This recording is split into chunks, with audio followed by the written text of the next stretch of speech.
नैतिक कहानियों की दुनिया में आपका स्वागत है। ये है मॉरल ट्यूब हिंदी। घने जंगल में एक बहुत ताकतवर शेर रहता था। जंगल के सारे जानवर उससे डरते थे।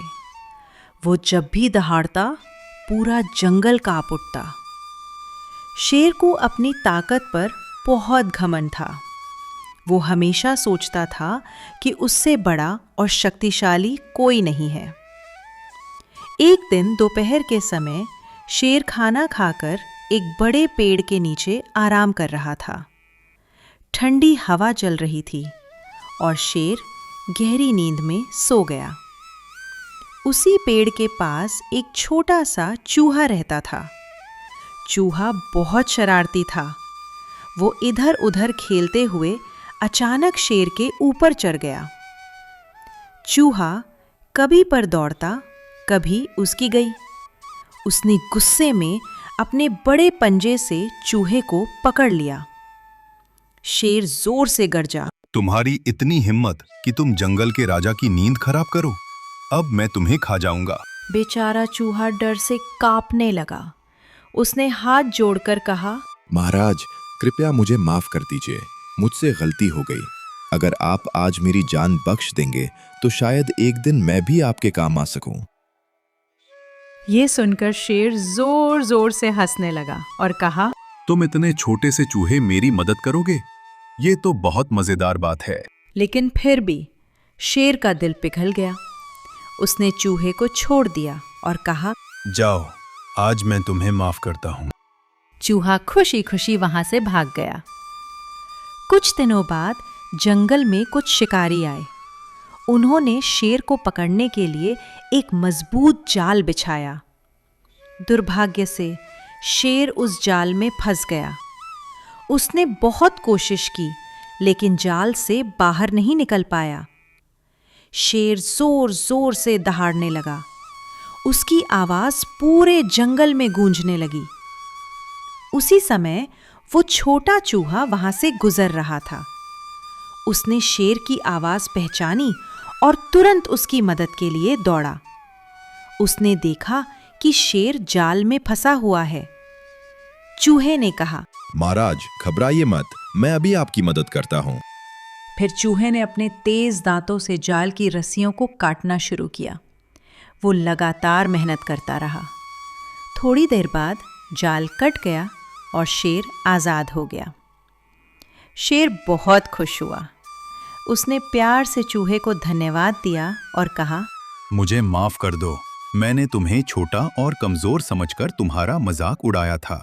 आज तुमने साबित कर दिया कि कोई भी छोटा नहीं होता। चूहा मुस्कुराया और बोला, मदद करने के लिए बड़ा होना जरूरी नहीं होता, दिल बड़ा होना चाहिए। उस दिन के बाद शेर और चूहा अच्छे दोस्त बन गए। शेर का घमंड भी खत्म हो गया और वो सभी जानवरों के साथ प्यार से रहने लगा। सीख: कभी भी किसी को छोटा या कमजोर समझकर उसका मजाक नहीं उड़ाना चाहिए, क्योंकि समय आने पर छोटा व्यक्ति भी बड़ी मदद कर सकता है। एक छोटे से गांव में अर्जुन नाम का एक गरीब लड़का रहता था।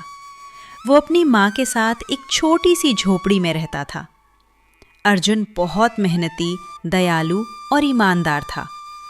उसकी माँ हमेशा उसे सिखाती थी, बेटा, जीवन में चाहे कितनी भी कठिनाई आए, लेकिन कभी झूठ मत बोलना और बेईमानी मत करना। अर्जुन हर सुबह जल्दी उठता, खेतों में काम करता और फिर स्कूल जाता। गांव के लोग उसकी मेहनत और अच्छे व्यवहार की बहुत तारीफ करते थे। एक दिन अर्जुन स्कूल से घर लौट रहा था। रास्ते में उसे सड़क किनारे एक चमड़े का बैग मिला। उसने बैग खोला तो उसमें बहुत सारे पैसे थे। अर्जुन हैरान रह गया। उसने सोचा, इन पैसों से मैं अपनी माँ की मदद कर सकता हूँ, नए कपड़े खरीद सकता हूँ और अपनी पढ़ाई का खर्च भी निकाल सकता हूँ। लेकिन अगले ही पल उसे अपनी माँ की सीख याद आई। वो बैग लेकर गांव में पूछताछ करने लगा। थोड़ी देर बाद उसे पता चला कि वो बैग गांव के सबसे बड़े व्यापारी मोहनलाल जी का है। बैग खो जाने के कारण वे बहुत परेशान थे। अर्जुन तुरंत उनके पास पहुंचा और बोला, चाचा जी, क्या आपका कोई बैग खो गया है? हाँ बेटा, उसमें बहुत सारे पैसे थे। अर्जुन ने बैग उन्हें लौटा दिया। मोहनलाल जी ने बैग खोला। सब कुछ सुरक्षित देखकर उनकी आंखों में खुशी के आंसू आ गए। उन्होंने कहा, बेटा, तुमने मेरी बहुत बड़ी मदद की है, मैं तुम्हें इनाम देना चाहता हूँ। अर्जुन ने विनम्रता से कहा, मैंने सिर्फ अपना कर्तव्य निभाया है। लेकिन मोहनलाल जी उसकी ईमानदारी से बहुत प्रभावित हुए। उन्होंने अर्जुन की पढ़ाई का पूरा खर्च उठाने का फैसला किया। समय बीतता गया। अर्जुन मन लगाकर पढ़ाई करता रहा। उसने स्कूल में अच्छे अंक प्राप्त किए और आगे चलकर एक बड़ा अधिकारी बन गया। कई साल बाद जब वह अपने गांव लौटा तो पूरे गांव ने उसका स्वागत किया। अर्जुन ने गांव में एक नया स्कूल बनवाया ताकि गरीब बच्चों को अच्छी शिक्षा मिल सके। उसने गांव वालों से कहा, मेरी सफलता का सबसे बड़ा कारण ईमानदारी और मेहनत है। अगर मैं उस दिन लालच में आ जाता तो शायद आज यहाँ न होता। गांव के बच्चे उसकी बात ध्यान से सुन रहे थे। उस दिन से उन्होंने भी ईमानदार और मेहनती बनने का संकल्प लिया। शिक्षा। ईमानदारी का फल हमेशा मीठा होता है। मेहनत और अच्छे संस्कार इंसान को सफलता की ऊंचाइयों तक पहुंचाते हैं। लालच छोड़कर सही रास्ता चुनने वाला व्यक्ति ही सच्चा विजेता बनता है। नैतिक कहानियों की दुनिया में आपका स्वागत है। ये है मॉरल ट्यूब हिंदी।